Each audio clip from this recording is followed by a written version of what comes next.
દાહોદ જિલ્લામાં વારંવાર ભ્રષ્ટાચારના બનાવો સામે આવી રહ્યા છે ત્યારે આજે દાહોદ તાલુકાના કતવારા ગામમાં વધુ એક ભ્રષ્ટાચારનો મામલો સામે આવ્યો છે।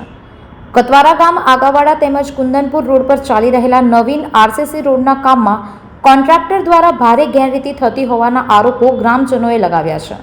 ગ્રામજનોએ જણાવ્યું હતું કે રોડ કામમાં નબળી ગુણવત્તાનો સામાન વપરાઈ રહ્યો છે અને નિયમોનું પાલન થતું નથી। આ મુદ્દે વારંવાર રજૂઆત છતાં કોઈ કાર્યવાહી ન થતાં અંતે ગ્રામજનોએ એકત્રિત થઈને રોડનું કામ તાત્કાલિક બંધ કરાવ્યું હતું। કતવારા ગામમાં સતત ભ્રષ્ટાચાર કેમ થાય છે તેવા સવાલો ગ્રામજનો દ્વારા ઉઠાવવામાં આવ્યા છે। સમગ્ર ઘટનાને લઈને તંત્ર સામે પણ પ્રશ્નાર્થ ચિહ્ન ઊભા થયા છે। અમારે આ તકલીફ છે કે સાહેબ આરસીસી રોડ મંજૂર થયો છે તો રોડ ઉપર રોડ બનાવ્યો છે, રોડ ખોદીને બનાવ્યો નથી અને સારું કામ નથી, બધું ભ્રષ્ટાચાર ચાલી રહ્યું છે અને અમારું કીધેલું કોઈ અધિકારી કે કોઈ નેતાઓ માનતા નથી સાહેબ।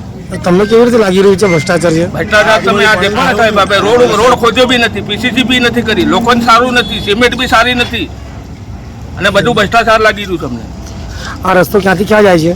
આ રસ્તો કતવારાથી આગાવડા લીમડી સુધી જાય છે। દાહોદથી જયેશ ગારી સાથે અભિપ્રાય ન્યૂઝ વડોદરા।